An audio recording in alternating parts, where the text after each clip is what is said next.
Good morning, everyone, and welcome to our annual Memorial Day breakfast sponsored by the Friends of the Franklin Elders. Can everyone hear me in the back? All right. Thank you for joining us today to honor our deceased veterans and their families and to reflect upon the sacrifice they have made for us to defend our freedoms. I wish to remind our veterans that they may render the hand salute during the passing of the colors and the national anthem. It is proper to place your hand over your heart during the Pledge of Allegiance. Please stand for the posting of the colors by members of the American Legion Edward L. Grant Post 75 and remain standing for our national anthem sung by our Franklin High School chorus, and which will be followed by the Pledge of Allegiance and our invocation. Commander Milo, post the colors.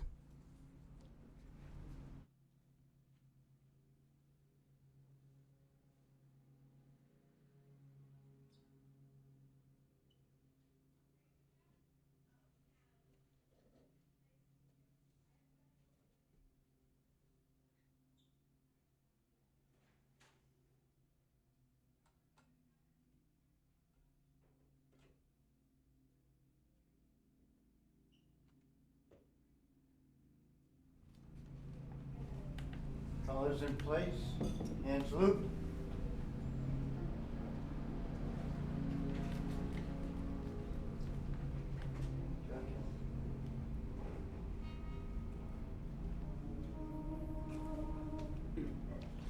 Oh, say, can you see by the dawn's early light what so proudly we hailed at the twilight's last gleaming, whose broad stripes and bright stars through the perilous fight o'er the ramparts we watched were so gallantly streaming, and the rockets' red glare, the bombs bursting in air, gave proof through the night that our flag was still there.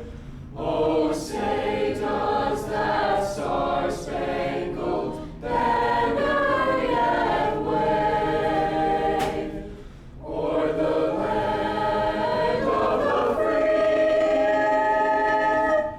and the home of the brave?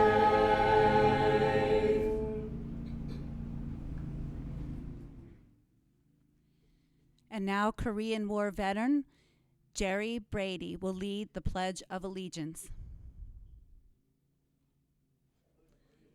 To the flag of the United States of America and to the republic for which it stands, one nation, under God, indivisible, with liberty and justice to all.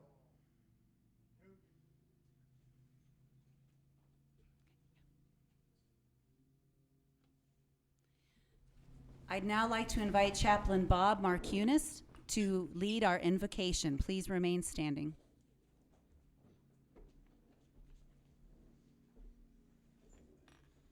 Good morning. Uncover.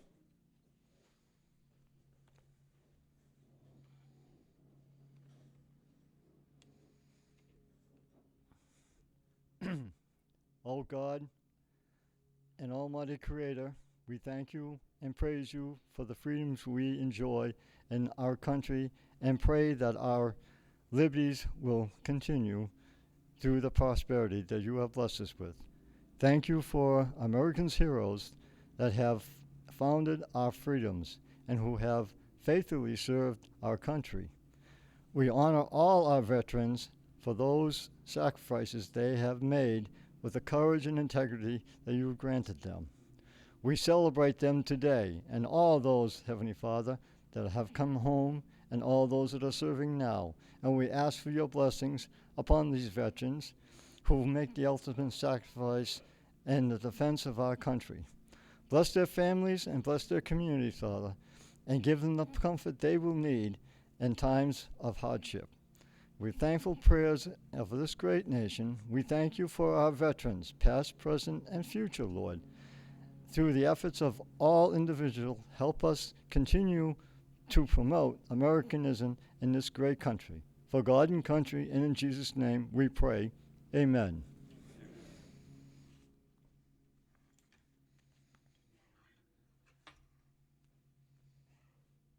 Cover.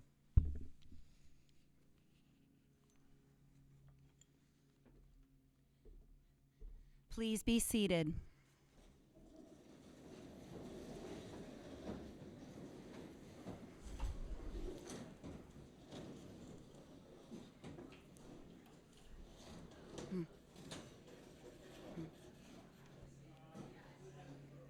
Okay. Oh, no.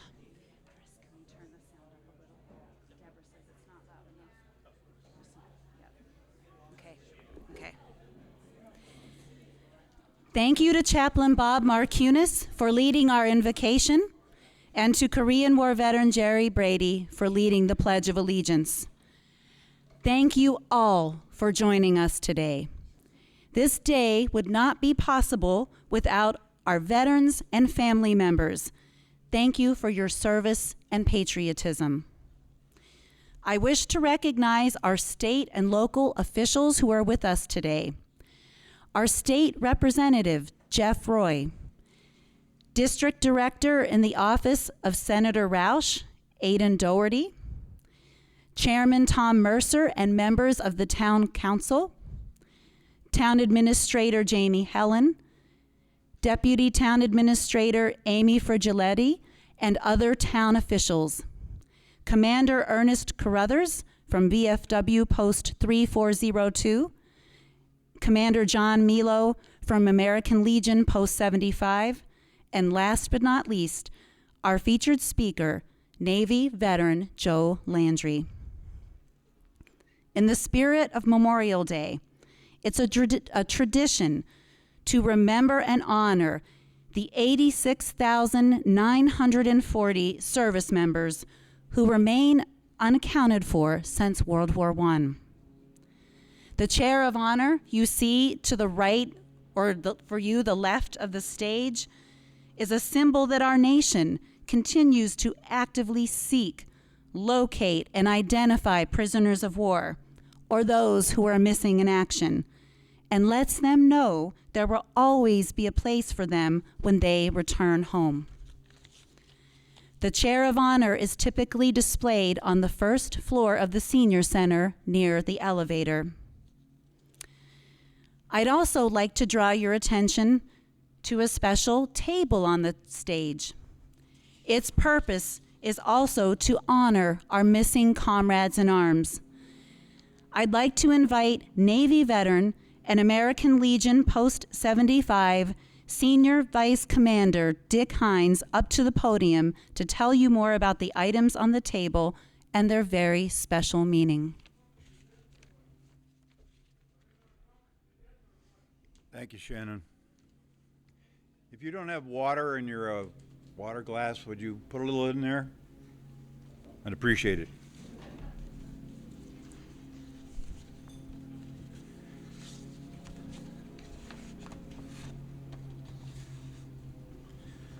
As Shannon said, at the present time, there are 86,000 unaccounted for World War II, Korean, Vietnam, and Cold War veterans who are still missing. The Defense POW MIA Action Agency estimates that 38,000 of these are recoverable. For many of us, memories of the Vietnam War are still fresh in our minds. 1,559 of our fellow servicemen are missing from that war. In 2023, the agency recovered 127 of our fallen, 88 from World War II, 35 from Korea, and 4 from Vietnam, whose remains have been repatriated and returned to their families, so we honor them and all yet to be found this morning. If you would show your attention to my right, please, you'll notice a table set before you, raised to call your attention for this purpose. It is reserved to honor our missing comrades. This table is set in every military base in the United States and overseas on every Navy ship. The table is set for our prisoners of war and those missing in action from all wars. They may not be with us today, but their empty chair simply symbolizes our timeless wait for their return. Let us remember the men and women prisoners of war from all branches of service that are too often forgotten. The small table is set for one, representing the frailty of one prisoner alone against his or her suppressors. The table is round, showing our everlasting concern for our POWs and MIAs. The tablecloth is white, symbolizing the purity of their intentions to respond to their country's call to arms.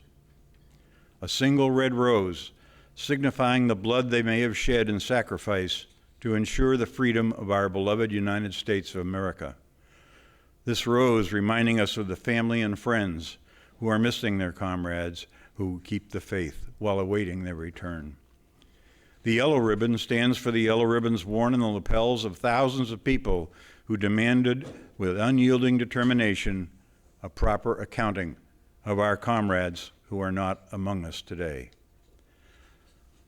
On the plate, there's a slice of lemon, reminding us of the bitter fate of those missing and captured and held as prisoners in foreign lands.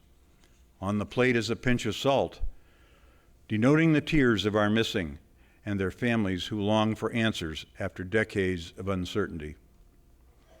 The Holy Bible represents the strength gained through faith in our country, founded as one nation under God to sustain those lost from our midst. The lighted candle reflects the light of hope, which lives in our hearts to illuminate their way home, away from their captors to the open arms of a grateful nation. The glass is inverted, symbolizing their inability to share this morning's toast. Let us now raise our water glasses and toast to America's POWs and MIAs. To our missing friends,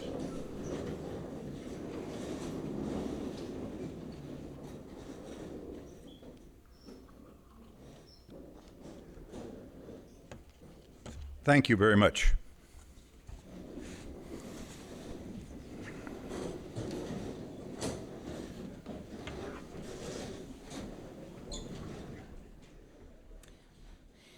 Thank you, Vice Commander Hines.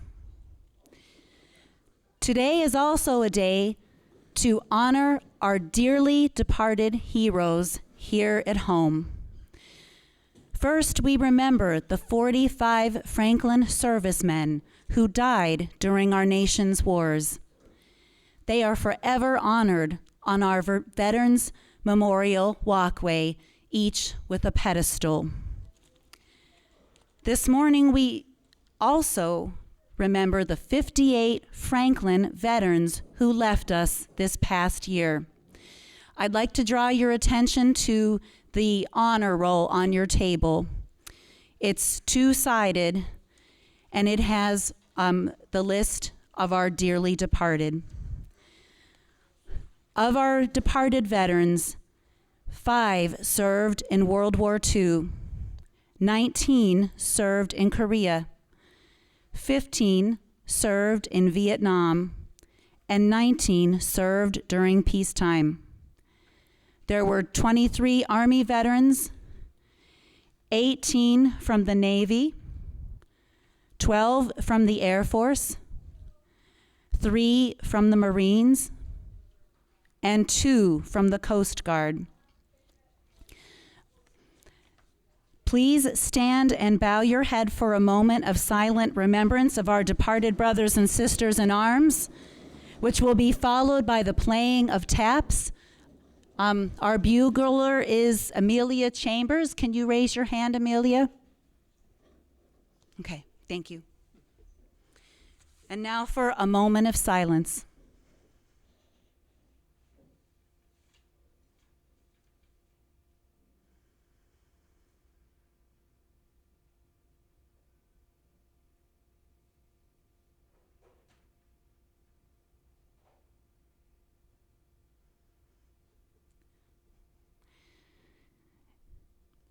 And now we'll hear taps, please.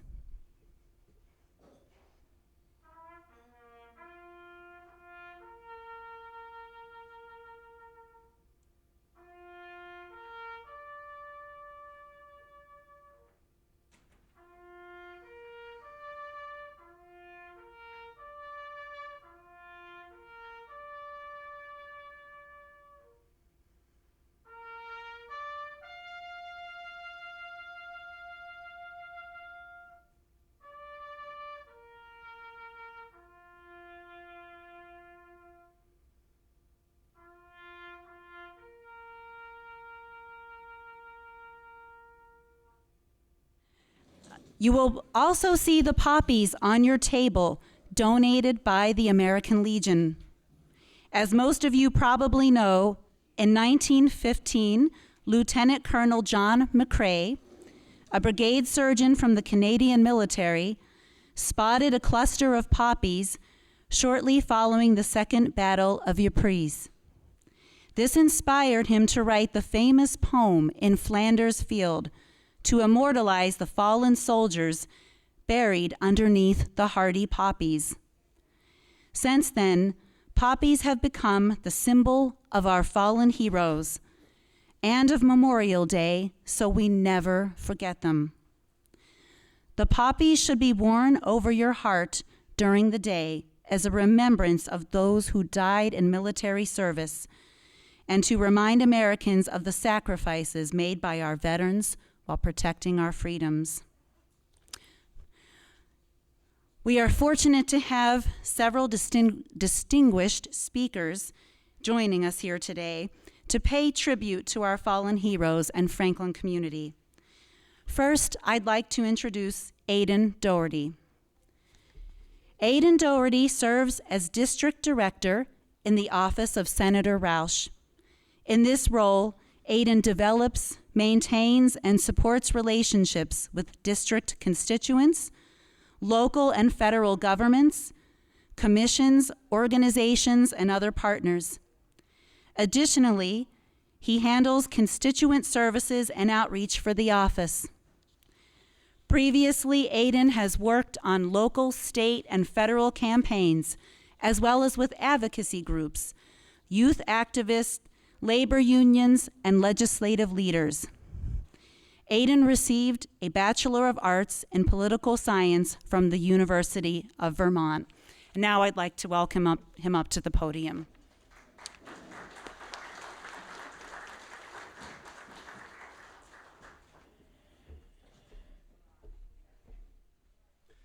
Good morning, everyone. Hello, hello. Can you hear me? Great. Good morning, everyone. Thanks so much for having me. Thank you so much for the Senior Center for hosting and for the Veteran Services for hosting this excellent event.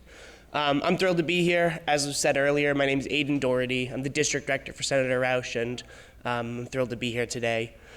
It's a privilege to serve as staff for your state senator. It's a true honor that we were invited here to commemorate this special event and to be here to honor our local veterans and those who aren't able to be here today. 86 years ago, Senator Roush's ancestors had the freedom stripped away as they were Holocaust survivors going through that terrible time in Germany. And service people died to restore that freedom to Senator Roush, her family, so that she could be here serving Franklin in the state Senate. People died for that freedom, and that's a quintessential American value that she holds, and we bring true into our office and to the State House. In his famous words from the Four Freedoms speech delivered on January 6, 1941, President Roosevelt urged Congress to support Great Britain and the European Allied forces because they were fighting for freedom. The universal freedoms that tie us together: freedom of speech, freedom of worship, freedom from want, and freedom from fear. Everyone who has taken up arms to defend this country has helped to ensure that we still enjoy these freedoms today. Because freedom isn't free, nor is it assured to any of us. It must be fought for and defended. That is the promise of the United States of America, and that is the legacy of those who have served. The promise and legacy should make us all be proud Americans. And we should be invested in the furtherance of that future. We're an ongoing project, a work in progress, and every day we strive to live up to our values and those ideals. When we need inspiration for how we can build a more perfect union, one worthy of our many freedoms, we think of those who have sacrificed to protect them, those who made the ultimate sacrifice, and those who gave their lives in service to this great country. Today, it is our privilege and our obligation to honor the memories of the fallen. As we take time to remember them, with hearts full of gratitude, let us also take careful note of the value of the freedoms we enjoy. What we can do to advance and uplift the robust vision of freedom for which many of our service people gave their lives? Can we do more than one thing to ensure our children and future generations understand and recognize the magnitude of their service and of their sacrifice? President John F. Kennedy said, "We must never forget the highest appreciation is not to utter words, but to live by them." My colleagues and the Senator's colleagues in the state Senate know that that appreciation is done by honoring our fallen victims, as well as giving our veterans the care and the service that they deserve. To families of the fallen, on behalf of a grateful Commonwealth, I appreciate you and I appreciate your Commonwealth. Thank you for having us here today. I extend my condolences to your losses and deep appreciation for you and your loved ones' dedication to this country. Thank you to everyone involved in organizing this event, and thank you to everyone in attendance for gathering to pay our collective respect and honor the memories of the fallen. I wish you all a peaceful and meaningful Memorial Day, and thank you all very much.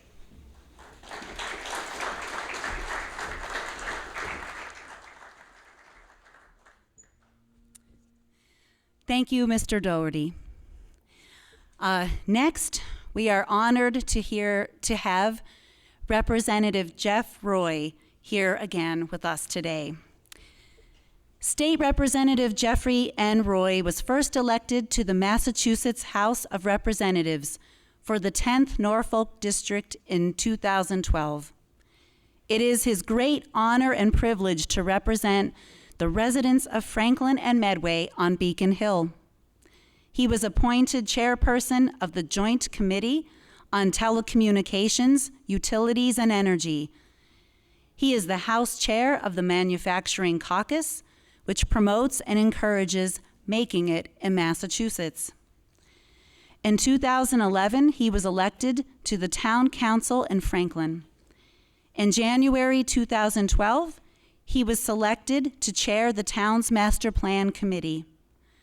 Prior to that, he served on the school committee and served as its chairperson for 9 of his 10 years of service with that board. He also co-chaired Franklin's Anti-Bullying Task Force.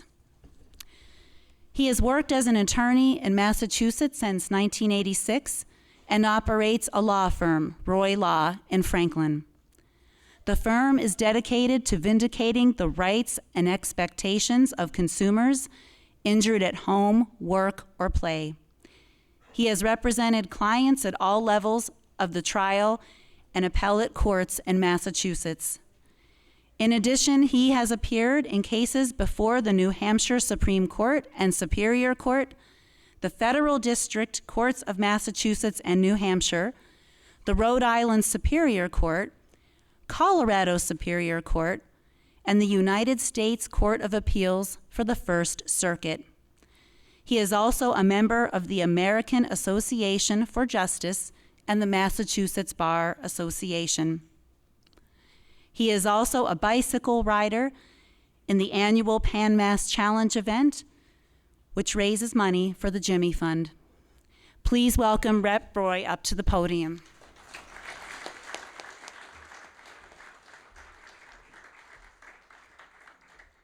Well, thank you so much, Shannon, and Chairman Mercer, members of the Franklin Town Council, Veterans Agent Shannon Nesbitt, and distinguished veterans, members of veteran service organizations, and guests. I'm truly honored to be with you here this morning. And I want to thank everyone for being here with us this morning at this very important ceremony. For many Americans, the last Monday in May marks the unofficial start of summer, a long weekend with a family barbecue or gathering of friends. For those who served in the military, Memorial Day holds a greater significance as it commemorates the brave men and women who lost their lives defending our great nation. Memorial Day is one of remembrance and reflection on the knowledge that our freedom in America is attached to great sacrifice. We gather to thank our military heroes who answered the call of duty, served in harm's way for the sake of our country, and paid the ultimate price so that we could be free. Ever since the Vietnam Veterans Memorial was unveiled in Washington, D.C. in 1982, it has been one of our nation's most powerful and moving tributes to personal sacrifice and national loss. This wall offers a time of remembrance and reflection on our military heroes who answered the call of duty and served in harm's way for the sake of this country. Many Americans, including several here with us today, answered the call to duty on the battlefields of Vietnam. There are more than 58,000 names on that wall, including more than 1,537 Massachusetts soldiers. The names on that wall pay silent tribute to thousands of men and women from communities like this one who went to a distant war in Southeast Asia and never returned. They didn't go to fight against the North Vietnamese. They went to fight for America, to defend American ideals and preserve American freedoms. They fought to preserve communities like this one, and they fought to save the lives of their friends. When I was growing up just down the road in Milford, I have vivid memories of receiving the news that a young man who lived across the street from us had been killed in Vietnam on August 18, 1968. He was a friend of my two uncles, and there clearly was a void. I was only 7 years old at the time, but I still remember the sorrow felt in our home at the falling of our neighbor and friend. I recall the sullen looks in the faces all around, and I recall the emptiness of my neighbor's house. But we are all proud of what he and the others did for us. Sitting here this morning, you may be thinking of your grandfather, your father, your brother, your child, your wife, your sister, or other loved ones in uniform who served courageously in Vietnam or some other conflict. Don't ever forget them. We are here today to honor America's veterans, those who died and those who lived, to carry on that tradition of service in the cities, small towns, and rural communities that they and their fallen comrades fought to preserve. Here today in Franklin, we honor America's veterans, living and dead, and extend the thanks of a grateful Commonwealth. When I approach and enter the State House each day, I think of those who made that sacrifice so that we could be free. I pass monuments and memorials to soldiers from the Revolutionary War and other conflicts through our nation's history. They instill in me the gravity and importance of the work to be done in that building. I truly cherish the opportunity to serve, and it's my sincere hope that it provides some measure of gratitude to those who fought so that I and my colleagues could secure their vision of liberty. We must pledge to never forget our veterans, not just today, but every day. Take pause frequently to thank them for their service. It is fitting that your presence here today speaks to what President John F. Kennedy once said, and that is, a nation reveals itself not only by the men it produces, but also by the men it honors, the men it remembers, and I thank you for being here to honor our patriots. May God bless them, and may God bless you as you reflect on the losses we have endured on the road to enduring freedom. Thank you so much.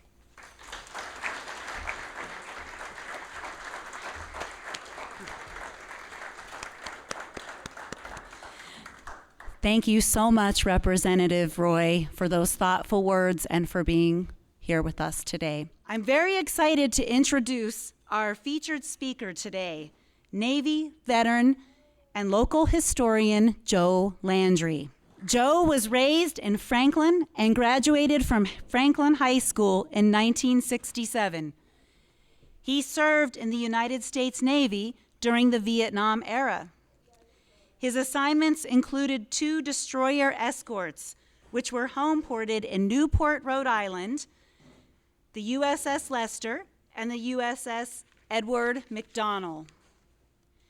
Currently, Joe serves as the adjutant for Edward L. Grant Post 75 of the American Legion here in Franklin. He is also a current member of Tin Can Sailors, a National Destroyermen's Association. He has also served as an adult leader in the U.S. Naval Sea Cadet Corps, achieving the rank of lieutenant. Joe is a true Renaissance man. He enjoys singing in choirs and choruses. He is a current member of St. Mary's Parish Choir in Franklin, as well as Transfiguration of the Lord Parish in North Attleboro. Additionally, he is a member of the Bristol Chorale of Massachusetts in Attleboro and the New World Chorale in Wellesley, Massachusetts. He has performed at Carnegie Hall on several occasions. Joe is very passionate about the history of the town of Franklin. He has given many presentations at the Franklin Senior Center and the Franklin Historical Museum. He loves gardening, kayaking, bicycling, and other outdoor activities. Joe and his wife, Diane, live in North Attleboro. Their son, Matthew, his wife, Alexis, and their children, James and Angela, live in Walpole. Matt served in the U.S. Navy as an intelligence officer under General David Petraeus, achieving the rank of lieutenant. Joe is currently retired and loving every minute of it. He likes to say that even though he lives in North Attleboro, his heart still lives in Franklin. And without further ado, I know he has an excellent presentation and speech prepared. I would like to welcome Joe Landry up to the stage.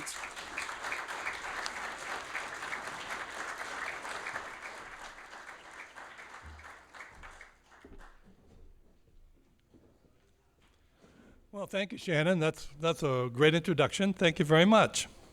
And thank you all for coming. This is wonderful. I've never been in front of such a big crowd. Wow.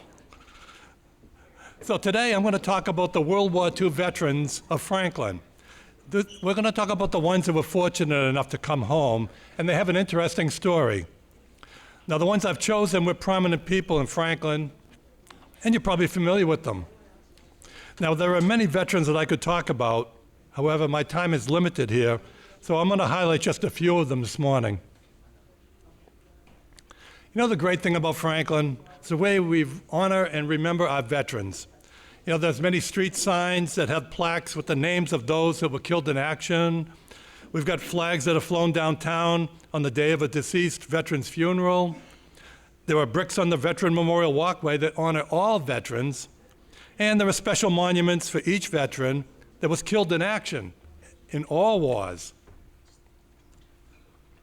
Now, a few months ago, the Fallen Hero Ceremony was established to honor those who were killed in action. This ceremony takes place on the anniversary date that the hero died. Members of Post 75 of the American Legion and Post 3402 of the VFW gather at 9 o'clock in the morning at the hero's monument. A short reading of the hero's biography is read, taps is played by a bugler, a wreath is placed at the hero's monument, which remains there all day. Franklin TV is there to record the event, and those videos that can be seen on their YouTube channel. And family and friends are invited to attend these short ceremonies. And we want to thank Ernie Carruthers, the commander of Post 3402 of the VFW, for establishing this event. And I'd like to give the American Legion Post 75 a shameless plug by inviting all veterans to join our post.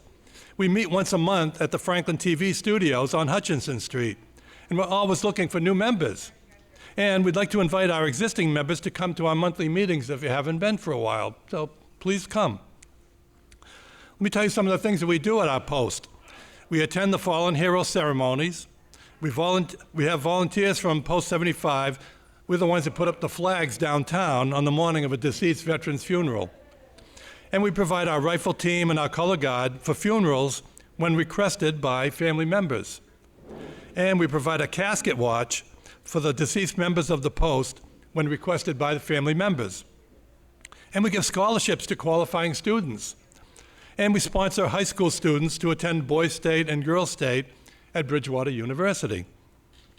So if you'd like more information on the Post, the American Legion Post, you can see me afterwards, or Commander Milo.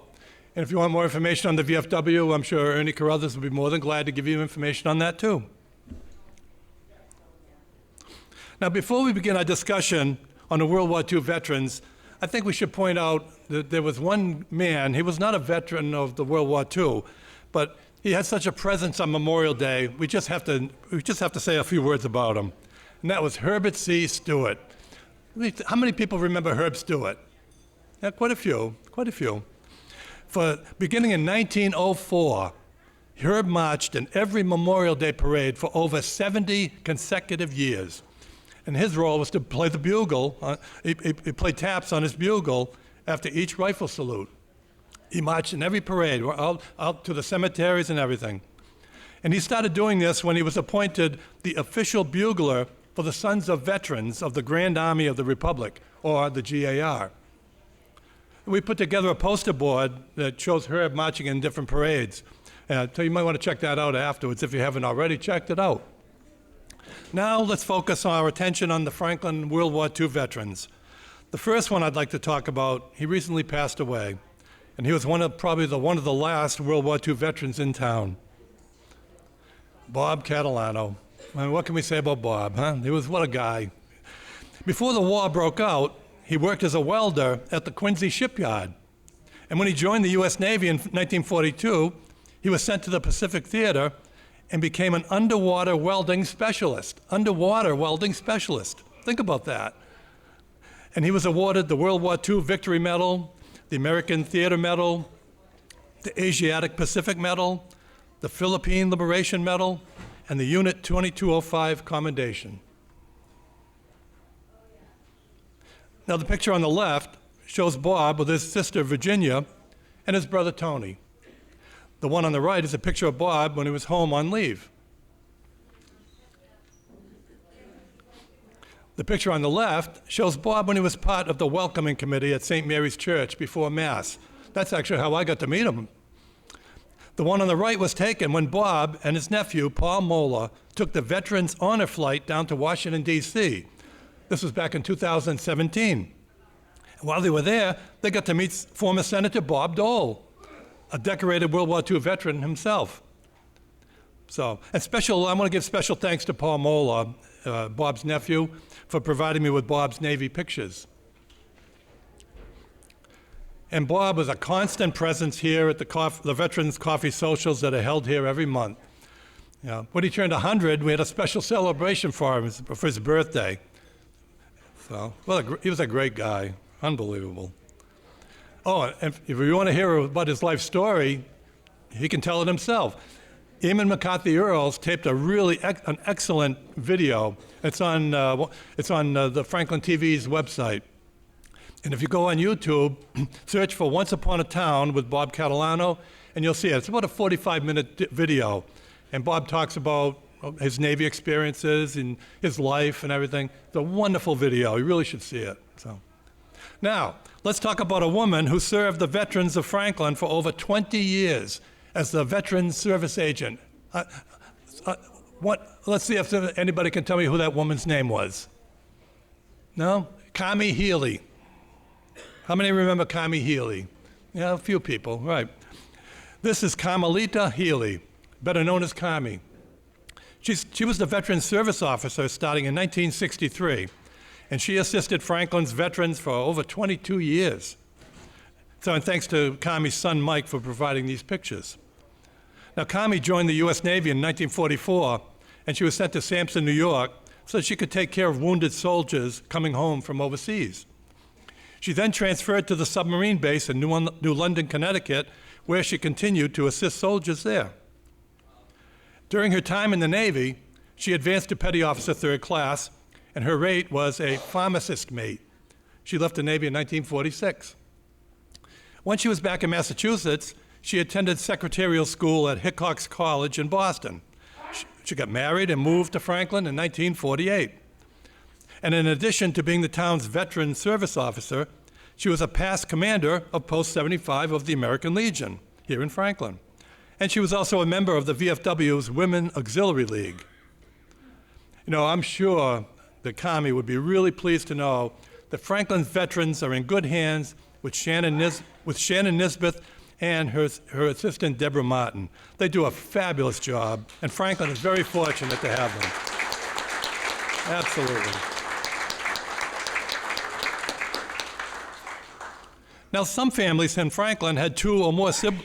God bless you. Some families in Franklin had two or more siblings who served during World War II. My own family is a good case in point, my father and his three brothers. And there was one family that lived on Alpine Place that had four brothers who served in World War II. The DeRazio brothers. Here's a picture of the DeRazio brothers. They are Louis, William, Belgenio, and Alfred DeRazio. They lived on Alpine Place. You know, it's one of the shortest streets in Franklin, but they had roughly 43 veterans that served in World War II on that one street alone. Can you imagine that? Wow. Louis went into the service in December, excuse me. Louis went into the service on December 7th, 1942. And he went to South Africa before going to Italy. He served with the American Rangers on the Italian battlefront during World War II. He was wounded in the Battle of Monte Cassino in Italy, and as a result, he received the Purple Heart. He also received the African European Theater Ribbon, the Middle Eastern Ribbon, one Battle Star, the Combat Infantry's Badge, and the Meritorious Service Award. Gully, as he was called, was at the bombing of Pearl Harbor. While fighting in the South Pacific, he was awarded 4 stars for 4 major battles and 3 campaign ribbons. He was a veteran of the Guadalcanal, Munda, and Arundel. He was also awarded the Philippine Liberation Medal by the Republic of the Philippines for his participation in military operations from October of 1944 to September of 1945 that liberated the Philippines from Japanese occupation in World War II. And Belgi was drafted in April of 1944, right before his 36th birthday. He served in the U.S. Army in the 87th Infantry Division of General Patton's Third Army. He received the American Defense Medal, the European African Middle Eastern Medal, and the World War II Victory Medal. And Freddie was drafted on his 18th birthday, along with his 35-year-old brother Belgi. But he was allowed to finish high school before entering the Army. He was assigned to the 11th Infantry Regiment, 5th Division, under General Patton's Third Army. On February 7th, in 1945, his division participated in an attack that broke the Siegfried Line by crossing the Sauer River into Germany. His unit was hit by shrapnel, and he was wounded and unable to be rescued for 3 days in frozen conditions. He suffered excruciating pain in both of his feet that was caused by trench foot, a disability he lived with for the rest of his life. He was in the hospital in England when the war was over, and it took him 8 months to recover. Freddie was awarded the European African Middle Eastern Theater Campaign Ribbon, 1 Service Star, the Good Conduct Medal, Combat Infantry Badge, the World War II Victory Medal, the Bronze Star, and the Purple Heart. In later years, Freddie moved to Georgia, where his daughter Jeannie lives. And while there, he received the Outstanding Georgia Citizens Award from the Georgia Secretary of State and a Certificate of Honor for entrance into the Georgia Military Veterans Hall of Fame because of his selfless service and sacrifice during World War II. Now, there's a YouTube video of him, and it shows him being interviewed as part of the Veterans History Project down at the Atlanta History Center in Georgia. His story is a very compelling one, and I highly recommend you see it. This video can be reached on YouTube by searching for it by his name, and it will bring you right to the video. You know, a few years ago, I called up Jeannie. I said, I'd love to talk to your father on FaceTime. So I did. I talked to him for about half an hour or so. What a nice, nice man. It was nice to be able to talk to him right on FaceTime, and we talked for about, like I said, about a half an hour. I'm so glad I had a chance to talk to him. And I want to thank Jeannie for posting all these newspaper clippings that I've done all my research, and I used those clippings. She posted them on Facebook, and they were very helpful to me. And there was another woman that helped me out too. Her name was Mary Ann Pettit, and she had a stack of them this thick. Her mother had saved over the years. I had this folder of stack this thick. So what I did is I took them home and I scanned them. A lot of good information that I'm sharing with you today are from those clippings. Now, the next veteran that we'll talk about is someone who is well known in Franklin. Raymond Mercer. You know, when I was growing up, he was my eye doctor, so I've only known him as Dr. Mercer. So it's going to be kind of awkward for me to call him Ray. But I think he'd be okay with it. Right, Tom? I think he'd be okay, yeah. As a kid, I remember sitting in his waiting room, and I used to see, I admired this beautiful painting that he had on the wall. It was a PT boat. Now, I knew it was a PT boat because I did a book report on PT 109, the book by Robert Donovan. So I did a book report for my freshman year and my sophomore year, and I did it for my junior year, and Rose, don't say anything now, and my senior year too. The good thing they didn't take any good records back then, but anyway, it was a great book. And then, of course, PT 109 movie had just come out, and of course I watch a lot of McHale's Navy, so I knew what a PT boat was. I later found out that Ray served as a front gunner on PT 211 while he was over in the European and Mediterranean theater. And while he was over there, he earned ribbons with 3 battle stars. 3 battle stars. Now, he was on PT 211. As part of my research, I found something online that you're going to find very interesting. That's his actual boat. That's PT 211. This picture was taken when it was tied up in Corsica. At some point in time, they added rocket launchers on the front of the boat. Now, here's a picture I got offline that shows a typical PT boat with the front gunner in place. So I think, as you can see, if he was a front gunner, any of those gunners actually, they were exposed, totally exposed. So they would have at a very high risk of injury or death. Now, here's another picture that I got online. It shows a PT boat firing its torpedoes. Now, Ray came home on furlough in November of 1944, and he shared a story that was mentioned in the Woonsocket Call.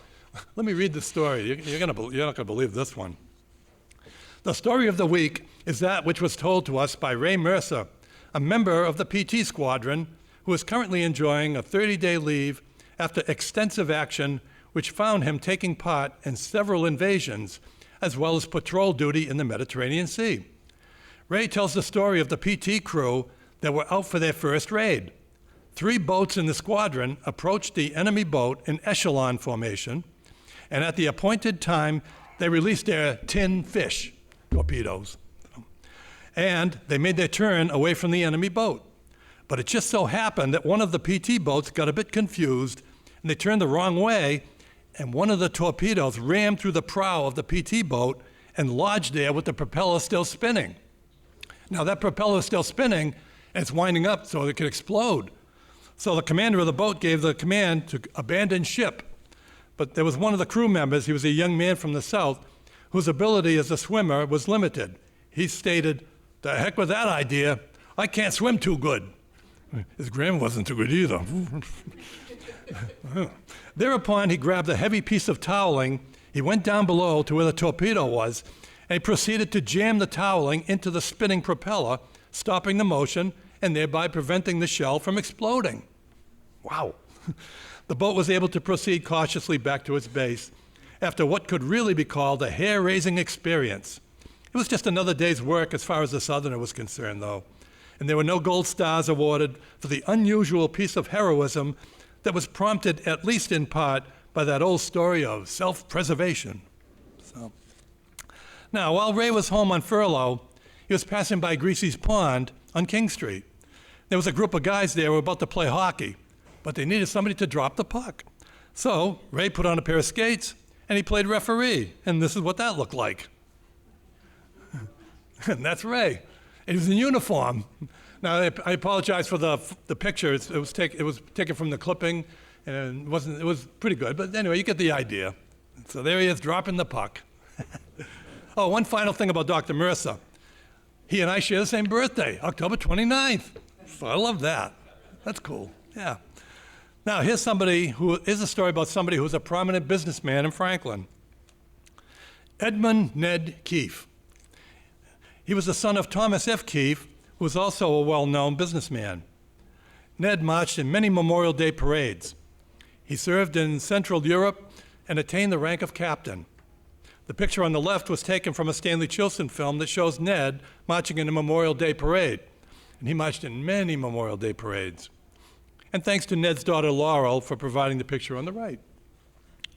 Now, Ned had an interesting story.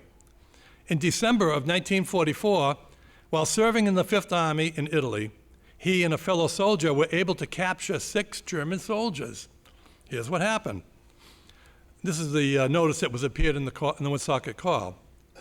First Lieutenant Edmund Keefe of Franklin, Mass., and Private First Class Walker of Temple, Texas, recently captured 6 Germans while serving as motor observers with the 91st Powder River Division of General Mark Clark's Fifth Army in Italy.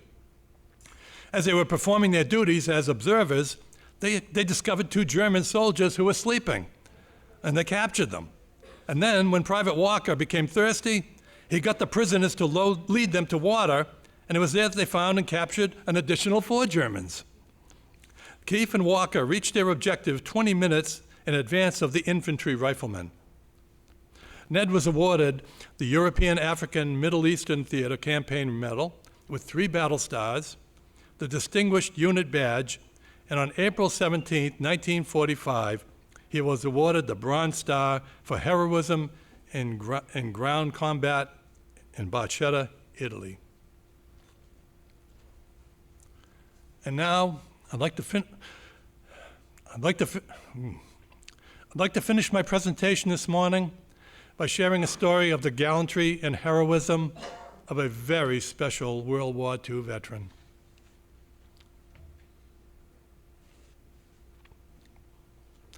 This is Robert Emery Thayer. You thought it was going to be easy for me to call Dr. Mercer by his first name? This man has been Mr. Thayer to me since I was 13 years old, so to call him by his first name, But you know something? I think he'd be okay with it. So, with love and affection, I'll call him Bob. In May of 1942, Bob went into the U.S. Army and was assigned to Fort Knox, Kentucky for training. And this consisted of calisthenics, infantry drill, obstacle courses, and learning how to drive a tank. Then he was assigned to the 745th Tank Battalion, which had been activated at Camp Bowie, Texas. Bob was placed in the headquarters platoon of Company A, and that was one of 4 tank platoons in that company. The battalion's coat of arms is shown here.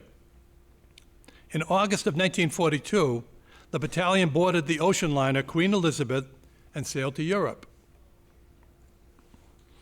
Now, the 4 platoons in Company A were the headquarters platoon, the 1st platoon, the 2nd platoon, and the 3rd platoon. This picture shows the headquarters platoon with Bob as in the circle. And I want to thank Bob's granddaughter, Ann, for providing this picture and other information on Bob's military service.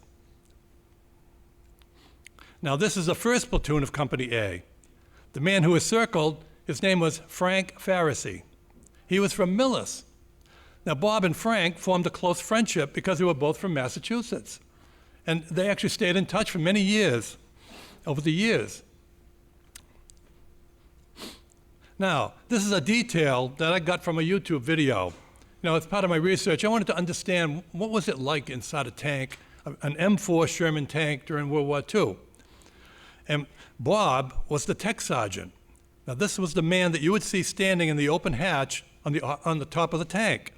Now, to give you an example, a lot of you might remember when Mike Dukakis was running for president back in 1988, They had a video of him in the tank, and the helmet on and the goggles. Well, that is what Bob was, that was his role. He was a tech sergeant. Now, that YouTube video gave a detailed explanation of what it was like to be inside that M4 Sherman tank. And the man said it was very, very hot. You can imagine with the sun beating down on a hot summer day on that tank. The engine had to create a lot of heat, and there was probably little to no ventilation. I guarantee there was no air conditioning. It was very noisy. In fact, he said it was so noisy, you could yell and scream to the top of your lungs to the guy next to you, and he couldn't hear you. They had to communicate with each other with hand signals, foot signals, and whatever. And it was a constant stress of being at war. You know, you never knew if that tank was going to be fired upon. And he also said that the German Panther tanks were superior in their firepower, so our tanks took heavy losses. So, and of course, as Tech Sergeant, Bob was exposed to enemy fire. In November of 1944, all elements of the 745th Tank Battalion were assembled in the Hürtgen Forest area of Hamish, Germany, and were waiting for clear weather so that the Army Air Corps could soften enemy positions with saturation bombing. Now, on November 16th, tank platoons of the Company A attacked Hill 232 in support of the 2nd Battalion of the 16th Infantry. Hill 232 was a key strategic asset to the German defensive line during that campaign because it gave the defenders a clear view of the surrounding area. Well, it was during this attack that Bob's tank came under heavy enemy fire, and he was painfully wounded as a result. In fact, Bob's family told me that Frank Faracy's tank was following Bob's tank, and when Frank saw Bob's tank get hit, he said, "Oh my God, Bobby's tank got hit." Despite his injuries, Bob helped to remove a severely injured man from the blazing tank, and he got all the men to safety. As a result of this action, he was awarded the Silver Star Medal, which is the third highest armed services award that can be given to a soldier for valor in combat. The Medal of Honor and the Distinguished Service Cross were the only ones that were higher. And Bob was also given the Purple Heart because of his injuries that he sustained. And he would actually receive a second Purple Heart during the war for another injury. And this picture shows the men that they were receiving their medals in a ceremony in France. And this is a picture of Bob's Silver Star. And I want to thank Bob's son Jerry for providing these pictures. And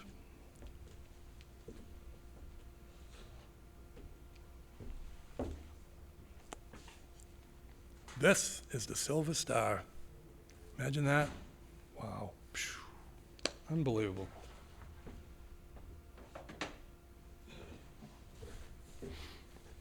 Here's what the citation said about Bob's medal.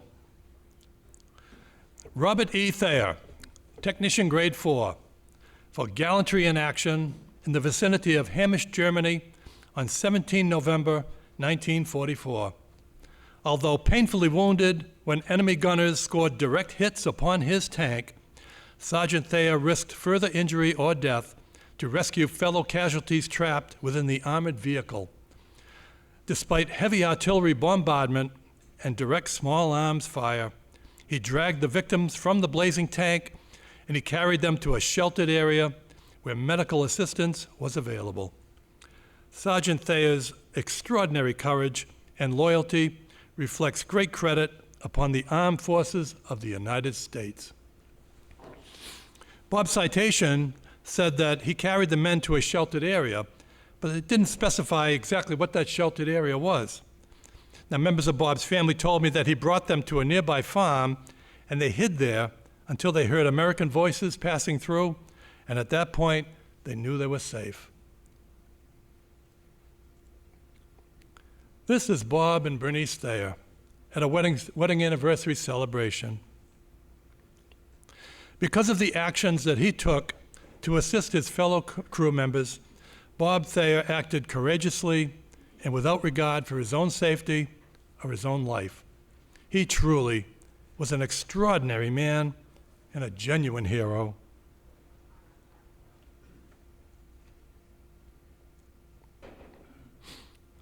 I think Tom Brokaw said it best. Our World War II veterans were the greatest generation. Thank you.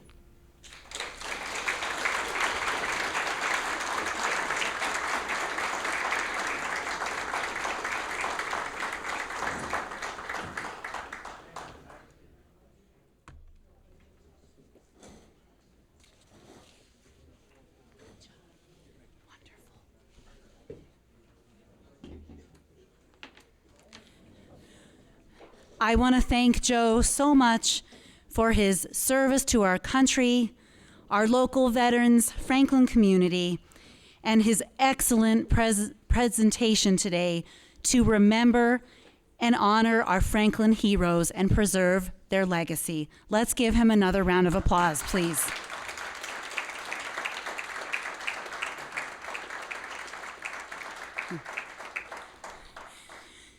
Memorial Day would not be complete without our parade and ceremony on the town common. Our parade committee has been working diligently to make the events special this year, and I would like to recognize members of the committee. For those who are here today, as I call your name, please stand.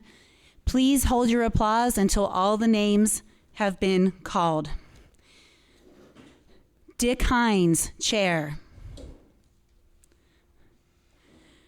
Ernest Carruthers, Chair. Eric Zimmerman.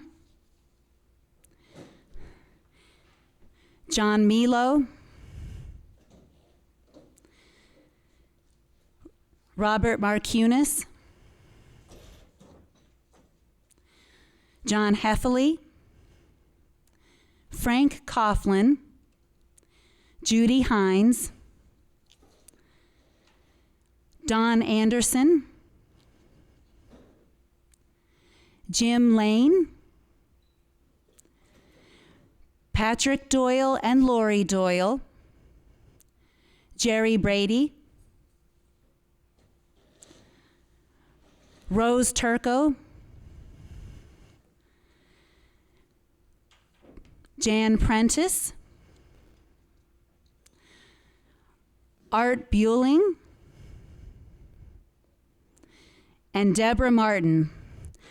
These folks have been working hard. Please give them a round of applause.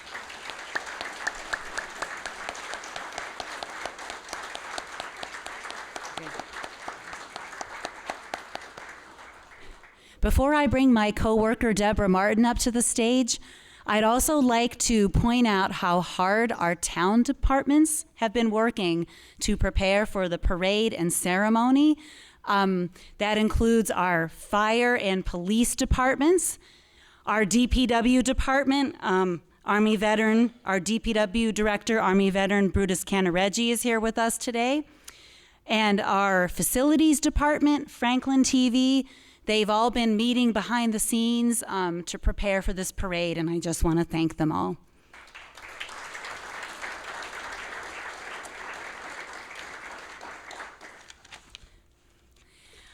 So next, please welcome Deborah Martin to the stage, who serves as the Executive Assistant for Franklin Veterans Services. Most of you in this room have met Deborah and are familiar with her friendly and caring demeanor, as well as her exemplary professionalism. Deborah was awarded the 2023-2024 Elks Distinguished Citizenship Award at their installation event on March 30th, 2024. She was instrumental in coordinating today's breakfast, and we are so lucky to have her on the Veterans Services team. Deborah, come on up. Please give her a round of applause.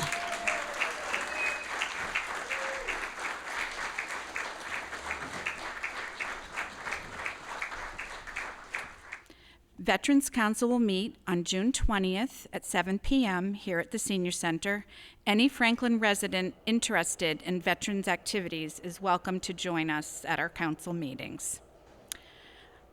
Our Tune It Out guitar lessons for veterans meets every Tuesday at 5:30 p.m. here at the Senior Center.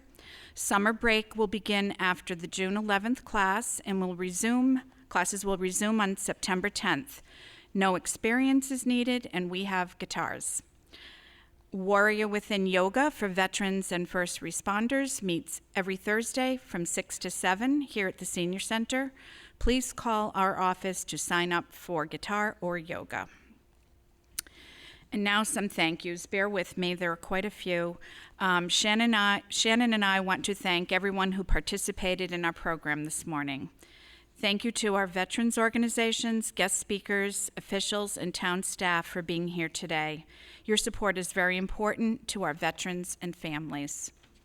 Many thanks to the following: Franklin High School chorus members Bonnie, Kathy, Daphne, Duthie, Ryan, Lucia, Mia, Abigail, Jake, AJ, Brendan, Elizabeth, Allie, Matthew, Aiden, Arsh, and Jocelyn, and Hassini. Our bugler, FHS student Amelia Chambers. Their presence here today was arranged by FHS chorus director Mrs. Allison Fuller and band director Leanne Rudzit. And congratulations and best wishes to all the graduating seniors.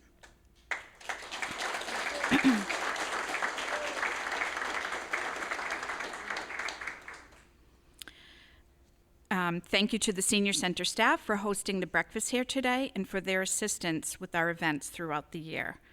Thank you to Tri-County students Zoe, Annie, Leo, Destiny, Caitlin, Justin, and Aiden, and culinary instructor Natalie Demergen for preparing our delicious breakfast this morning.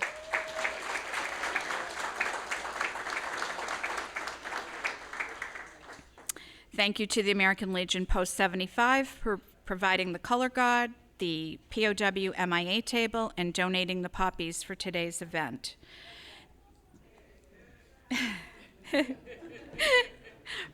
Thank you to our facilities crew who always take great care to support our events. Also, Starbucks manager Kira Chavez and her crew for catering the coffee today and for their continued presence at our events.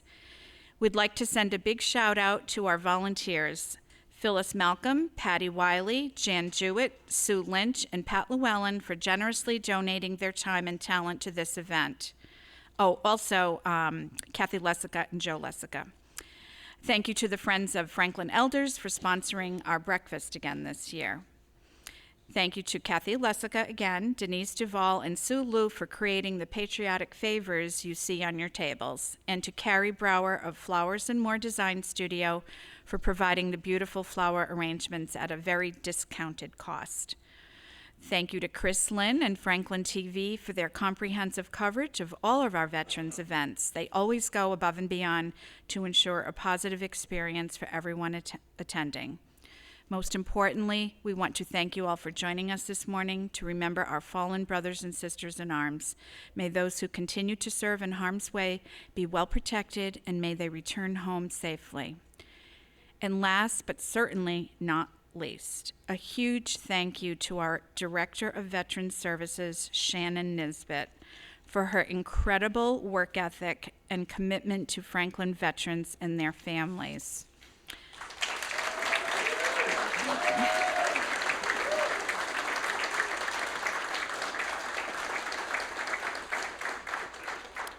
Shannon works tirelessly to help our vets in so many ways, from navigating the complex world of VA benefits to finding housing and other critical services for veterans and their families.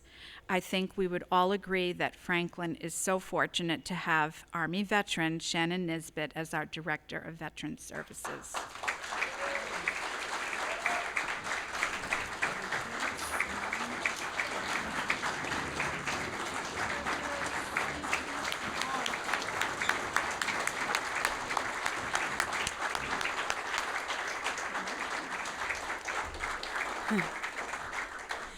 Thank you so much, Deborah, and thank you all for participating in this event today.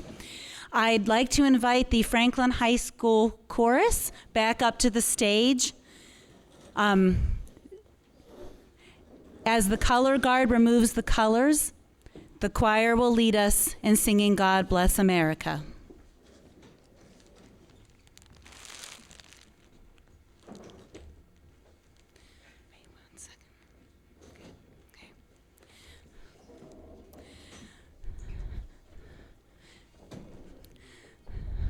And let's let the color guard first.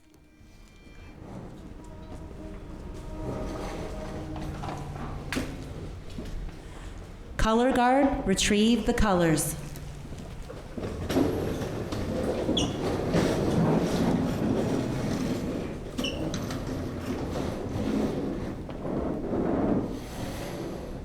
And salute.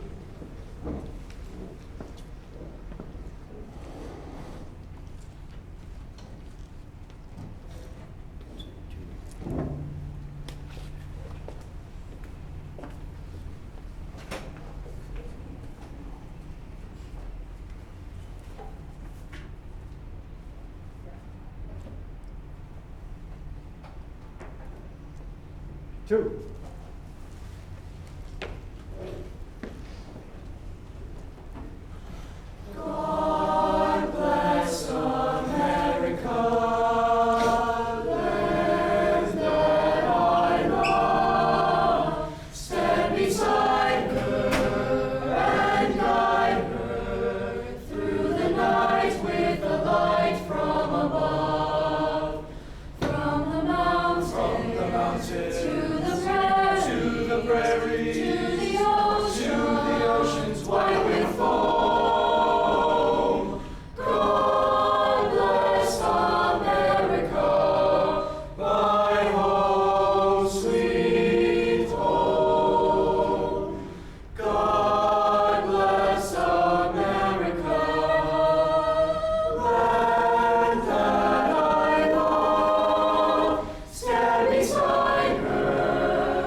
This program was made possible by your Franklin friends and neighbors, good folks just like you.